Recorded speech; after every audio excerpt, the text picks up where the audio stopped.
大家好，歡迎嚟到小熊貓說故事嘅頻道。我哋今日嘅故事係旅人與熊。你哋有冇諗過，你哋去郊外遇到熊人嘅時候會點做呢？我哋嚟睇下傑克同班會點做啦。伊索的異想世界，旅人與熊，梅根希吉斯。傑克同班係兩個好好嘅朋友，佢哋好鍾意一齊外出探險㗎。傑克同班有一日一齊出門去，喺森林入邊露營，享受新鮮嘅空氣。嗰日嘅夜晚，兩個人瞓着咗之後，有兩隻熊唔小心闖入咗營地。第二日朝早，兩個人一齊做早餐嘅時候，嗰兩隻肚餓嘅熊就喺隔籬偷偷咁望住。傑克同班一齊喺森林入邊探險，採集蘑菇同埋野莓，但係嗰兩隻熊就埋伏喺樹後邊啦。兩個人望到樹林入邊嘅熊，簡直就俾佢哋嚇親啦。班同傑克想要逃跑，兩隻好奇嘅熊就追住佢哋唔放。班同埋傑克即刻跑向森林入邊，想要保命。就喺呢個時候，傑克唔小心棘到，班想要幫佢，但係就嚇到唔敢喐。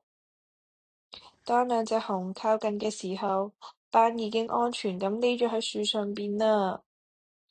傑克被困喺地上邊，佢諗咗個辦法，試下啦，等我扮死先，希望呢兩隻熊會放過佢啦。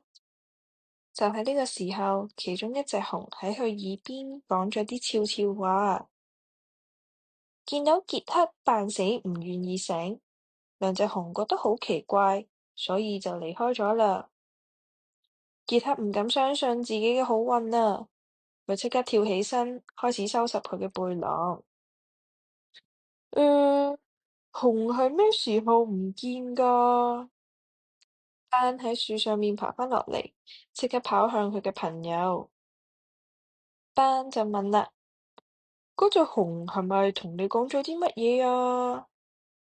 傑克就話：哼，嗰隻熊同我講啦，真正嘅朋友係唔會喺危急時候自己走咗去嘅。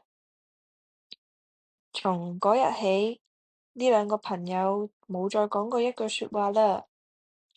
傑克揾到一位可靠嘅新朋友，佢哋一齊經歷咗好多好多新嘅冒險。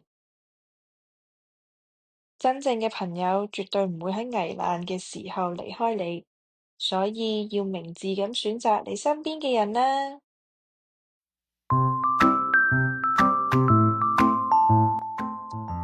如果你鍾意我哋嘅故事，歡迎你訂閱我哋小熊貓說故事嘅頻道，記得 like 同 share 俾朋友仔啦。